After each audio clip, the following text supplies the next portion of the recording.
Today we will be doing subject maths of class 8। ये हमारा 4th period रहेगा। जैसे हमने लास्ट वीडियो में मल्टीप्लिकेशन तक कंप्लीट कर लिया था, अब आगे हमको डिवाइड करना सीखना है, बट उससे पहले हम कुछ कंसेप्ट सीखेंगे, दैट इज़ दिस थिंग। तो पीरियड 4 में हम देखेंगे इक्विवेलेंट रैशनल नंबर किसको कहते हैं। इक्विवेलेंट रैशनल नंबर का मतलब होता है कि अगर किसी रैशनल नंबर को पर्टिकुलर नंबर से मल्टीप्लाई करते हैं या डिवाइड करते हैं तो वो क्या हो जाता है, वो इसका इक्विवेलेंट नंबर बन जाता है। ठीक है ना। इफ़ यू मल्टीप्लाई और divide p and q of a rational number by any non zero integer से m या n, कोई भी नॉन ज़ीरो इंटीजर से अगर मल्टीप्लाई करते हैं या डिवाइड करते हैं तो वो क्या बन जाता है, इसका इक्विवेलेंट। एग्जांपल जैसे 2/10 लिया है, तो अगर मैं 2/10 को 2 से मल्टीप्लाई कर रही हूँ तो मुझे आंसर मिलेगा 4 क्या मिलेगा, 2 2 ज़ा 4, 10 इंटू 2 20। अगर इसी नंबर को हम जो है 2 से डिवाइड करते हैं, डिवाइड करने पे क्या आ जाएगा, 2 डिवाइड बाई 2 1 आता है, 10 डिवाइड बाई 2 क्या आ जाएगा 5।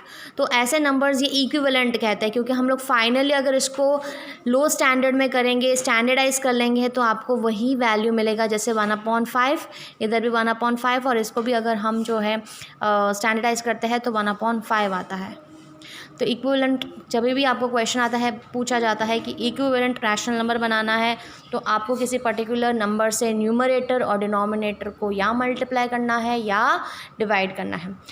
अब एब्सोल्यूट रैशनल नंबर देखते हैं। एब्सोल्यूट रैशनल नंबर किसको कहा जाता है, ये एब्सोल्यूट जो है बार है, इसको एब्सोल्यूट बार कहा जाता है। जैसे ए है, मान के चले ए एक रैशनल नंबर है और अगर इसके पास में ऐसा बार है तो ये वैल्यू वैसे की वैसी रहेगी। अगर इसके पास में माइनस साइन है तो वो किस में चेंज हो जाता है, पॉजिटिव। तो एग्जांपल मैं यहाँ बताती हूँ कि -5 है और अगर आपके पास में यहाँ एब्सोल्यूट बॉक्स दिया गया है तो उसका हमको वैल्यू क्या देखना है, प्लस का 5 देखना है, क्योंकि हम साइन कंसिडर नहीं करते। यहाँ पे हमेशा ये पॉजिटिव ही रहता है। जैसे -7 दिया हुआ है बार में तो 7 आंसर है, 8 है तो 8 ही रहेगा, -23 है तो 23 आएगा, 17 है तो 17 ही आएगा। तो एब्सोल्यूट वैल्यू उसका खाली वैल्यू होता है, उसके साइंस को हम कंसिडर नहीं करते।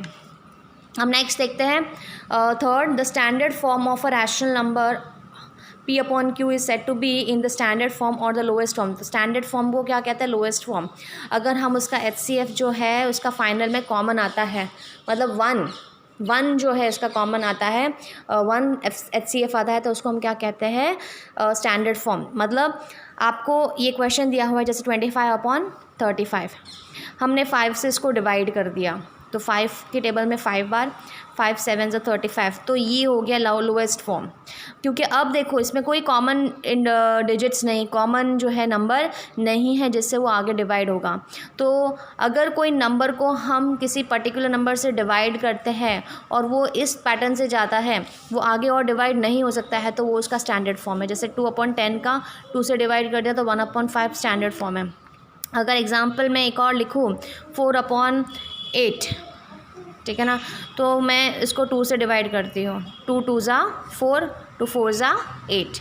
अब देखो ये और भी डिवाइड हो सकता है, क्योंकि इसमें कॉमन और HCF आ रहा है, तो हम इसको और डिवाइड कर सकते हैं, 2 1 ज़ा 2, 2 2 ज़ा 4। तो ये आपका स्टैंडर्ड फॉर्म होगा। स्टैंडर्ड फॉर्म में जब तक फाइनली ऐसा डिजिट ऐसा जो है रैशनल नंबर नहीं आए जो आगे फर्दर डिवाइड नहीं होगा, तो उसको हम क्या कहते हैं, स्टैंडर्ड फॉर्म। अब हम एक्सरसाइज देखते हैं पेज नंबर 17 की, 4th टॉपिक का एक्सरसाइज मैं आपको 2 करके बताती हूँ। जैसे 5/7 दिया हुआ है, डिवाइड बाय 5/7। अब क्या करना है, जब भी हम ऐसे डिवाइड करते हैं तो ये डिवाइड साइन को हमको चेंज करना है और उसके पीछे वाला जो रैशनल नंबर है उसका रेसिप्रोकल लेना है। क्या लेना है, रेसिप्रोकल। इसका रेसिप्रोकल लिया जाता है तो 5, रेसिप्रोकल किसको कहते हैं, जैसे 5/7 है तो उसका रेसिप्रोकल हो जाएगा 7/5, इसका उल्टा। तो क्या हो जाएगा ये 7/5। अब देखो अगर कोई डिजिट्स न्यूमरेटर और डिनोमिनेटर में अगर कोई कटता है तो काटो, जैसे यहाँ या इस तरफ ऐसे हम नहीं काट सकते। ओके, हम सिर्फ न्यूमरेटर और डिनोमिनेटर को काट सकते हैं, भले ओके। तो 7 1 ज़ा 7, ये कट हो गया, 5 1 ज़ा 5, ये कट हो गया, तो 1 इंटू 1 1 आता है, 1 इंटू 1 क्या आ जाएगा 1। ओके अब एक और नंबर मैं आपको सॉल्व करके बताती हूँ। जैसे यहाँ पे मिक्स फ्रैक्शन दिया हुआ है, तो सबसे पहले आपका काम होता है, मिक्स फ्रैक्शन कभी भी दिया हुआ रहता है तो उसको आपको फ्रैक्शन में चेंज करना है। तो कैसे चेंज करते हैं, 9 1 ज़ा 9, 9 प्लस 7 कितना होता है 16, 16 अपॉन 9 इसको मैंने कन्वर्ट कर दिया, डिवाइड 3 1 ज़ा 3 प्लस 1 4 अपॉन 3। अब इसको जो है करना है आपको कंप्लीट। कैसे करोगे, 16 अपॉन 9 को ऐसे रखना है, ये जो साइन चेंज हो जाती है तो ये डिवाइड साइन मल्टीप्लाई हो जाएगा और इसका रेसिप्रोकल लेना है, तो ये 3 हो जाएगा, ये 4 हो जाएगा। अब आपको क्या करना है, या तो इस दोनों को ऊपर न्यूमरेटर को मल्टीप्लाई करो और डिनोमिनेटर को अपने अपने हिसाब से मल्टीप्लाई करो, फिर डिवाइड करो, या फिर हम डायरेक्टली इसको काट सकते हैं। डिनोमिनेटर और न्यूमरेटर में काटना है, जैसे ये 3 1 ज़ा 3, 3 3 ज़ा 9, ओके, 4 1 ज़ा 4, 4 4 ज़ा 16।